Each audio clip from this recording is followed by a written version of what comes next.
What if one of Paul McCartney's most experimental albums wasn't even released under his name?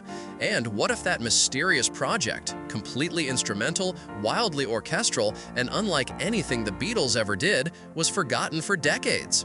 This is the strange and fascinating story of Thrillington, the album McCartney tried to keep secret until the world finally caught on. The end of the Beatles was a devastating moment for millions of fans, but for Paul McCartney, it marked the beginning of a new chapter, one filled with creative freedom, experimentation, and unexpected detours.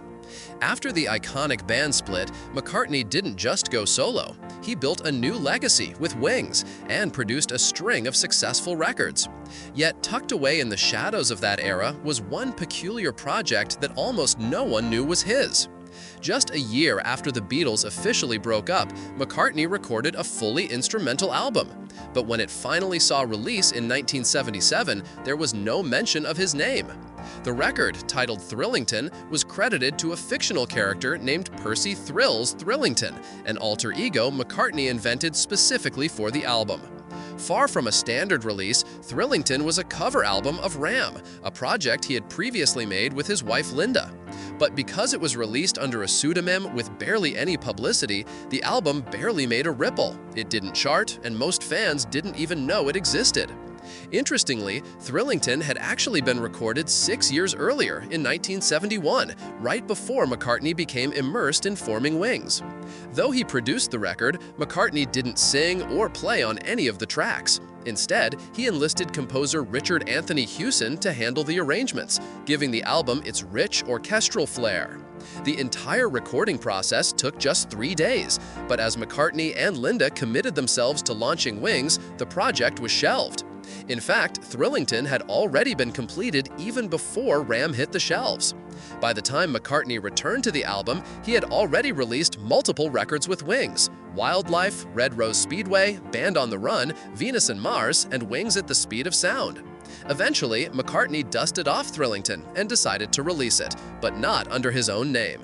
He carefully crafted a fictional backstory for Percy Thrillington and even placed quirky newspaper ads to stir intrigue. For Richard Hewson, who had arranged the entire album, the decision felt frustrating. He reportedly struggled to understand why McCartney would hide the project behind a mask, especially since it meant so few people would ever hear the work they had done together. In a later interview, Hewson reflected on the experience, suggesting that McCartney might have used the pseudonym to explore his more eccentric creative ideas. Still, he couldn't help but feel the album might have had more success if it had been branded more directly, perhaps under a name like Paul McCartney Orchestra. Many fans, he noted, didn't even learn of the album's existence until it was reissued years later, and some only found out about it through social media. Thrillington wasn't McCartney's only foray into wordless, experimental music. He would go on to release McCartney 2 in 1980, another project that leaned heavily into instrumentals. While Thrillington wasn't commercially successful, Hewson viewed it as a bold step toward the creative risks McCartney would later take. He also believed that Ram, the album it reimagined, stood among McCartney's finest work, even if Thrillington was left underappreciated. Today, with McCartney's name now openly tied to the project, Thrillington has started to gain more recognition. It stands as a curious time capsule, a playful, daring experiment from a rock legend who had nothing left to prove, yet still chose to surprise everyone.